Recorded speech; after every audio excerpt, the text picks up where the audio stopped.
श्री शिव महापुराण दूसरा खंड 11वां अध्याय।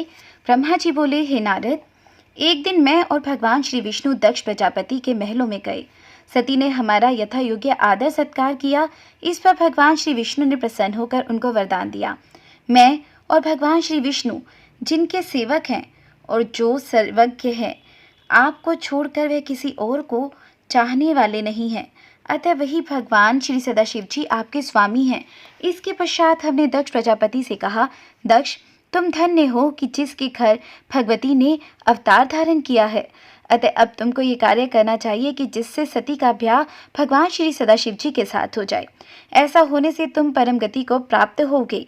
इसके पश्चात हम अपने स्थान पर वापस लौट गए।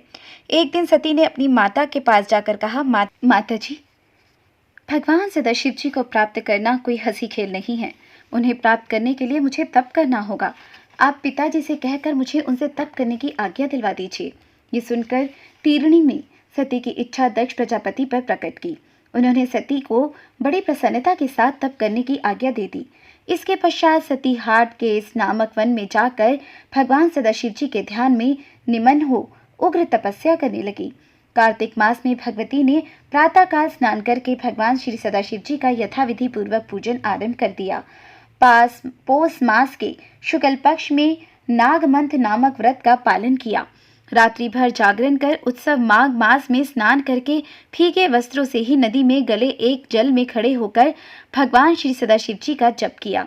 फागुन मास की 14 को विधि पूर्वक भगवान श्री सदाशिव जी का पूजन करके रात्रि जागरण किया।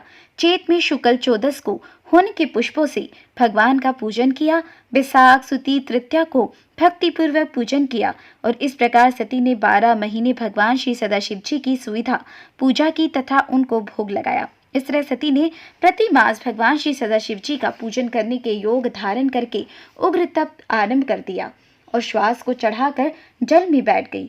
उस समय मैं भगवान श्री विष्णु सहित अन्य देवताओं को साथ लेकर सती की तपस्या देखने के लिए गया। हमने वहां जाकर उसके कठिन तप को देखा। वह सिद्धों तथा योगियों की भांति तपस्या कर रही थी।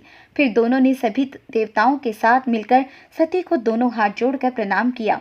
तत्पश्चात हम दोनों लक्ष्मी तथा सावित्री के साथ अन्य देवताओं को लेकर कैलाश को लेकर रवाना हो गए, जहां पर कि भगवान सदाशिव जी विराजमान रहते हैं। 12वां अध्याय। श्री ब्रह्मा जी बोले, हे नारद, भगवान श्री सदाशिव जी के पास पहुंचकर नतमस्तक होकर हमने स्तोत्रों द्वारा उनकी बड़ी स्तुति की। भगवान श्री सदाशिव जी हमारी स्तुति सुनकर प्रसन्न हो गए और अपनी समाधि करके उन्होंने हमारे आगमन का कारण पूछा।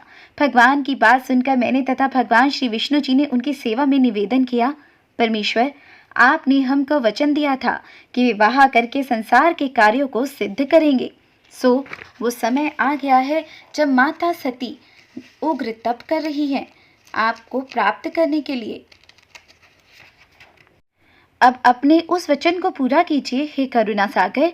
ये तो ठीक है कि हम सब मिलकर सृष्टि की रचना पालन और संहार करेंगे, परंतु जब आप इस प्रकार बैरागी होकर असुरों को मारोगे ही नहीं तो फिर इस संसार का क्या बनेगा?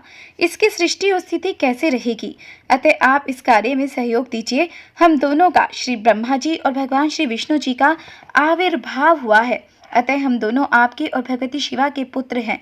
हम दोनों आपकी कृपा से सप्तनीक हो चुके हैं, किंतु आप भी तो देवताओं तथा संसार के हितार्थ पत्नी रूप से किसी स्त्री को ग्रहण कीजिए। आपने हमें वचन भी दिया था कि जब मैं रुद्र रूप में प्रकट होऊंगा तो स्त्री से विवाह करके संसार का कार्य करूंगा। अब कृपया आप अपने उस वचन को पूरा कीजिए। नारद जी, मेरी और भगवान श्री विष्णु जी की बात सुनकर भगवान सदाशिव जी महाराज हंसकर बोले, हे देवोश्रेष्ठ, ये आप क्या कह रहे हैं? हम योगी हैं और भोग से क्या वास्ता हमारा? स्वरूप नगा अवधूत और अनलकारी है मुझे। भला विवाह की क्या आवश्यकता है? काम की इच्छा तो अज्ञानी करते हैं।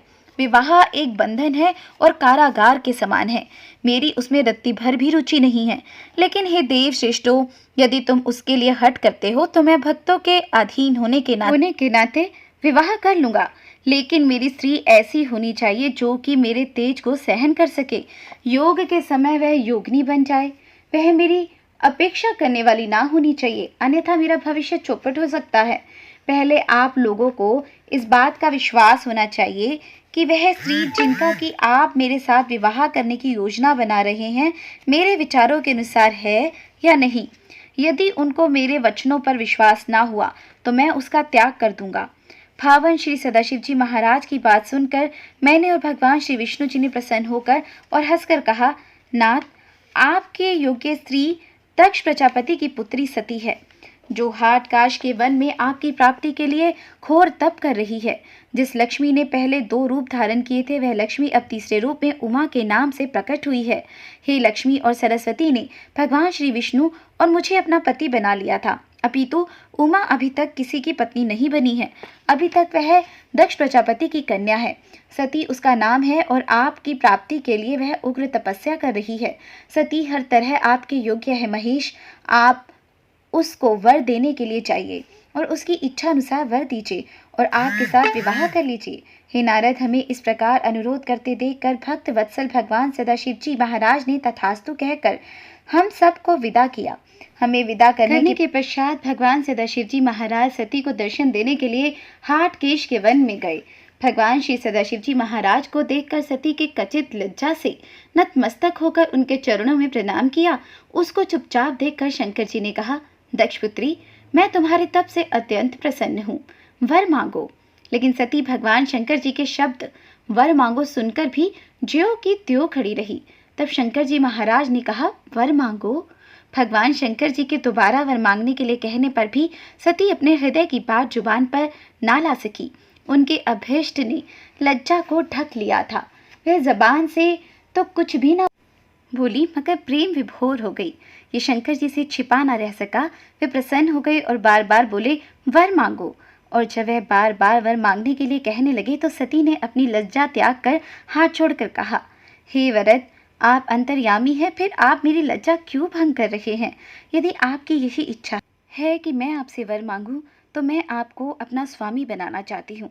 यदि आप मुझ पर प्रसन्न हैं तो मुझे अपनी सेवा के लिए ग्रहण कीजिए। लेकिन सती अपना वाक्य भी पूरा ना कर पाई थी कि भगवान श्री शंकर जी ने तथास्तु कहकर उनके मन की कली को खिला दिया। सती ने भगवान श्री शंकर जी से कहा, नाथ, मेरे पिता के समक्ष विवाह विधि से आप मुझे स्वीकार करें। सती की ये बात सुनकर भगवान श्री शंकर जी महाराज ने पुनः तथास्तु कह दिया और सती महाराज की आज्ञा लेकर अपनी माता के पास आ गई।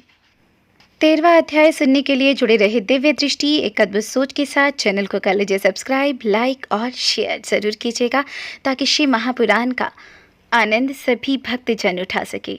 जय माता दी, जय भोले की। ओम नमः शिवाय। शिव जी सदा सहाय। ओम नमः शिवाय। गुरु जी सदा सहाय।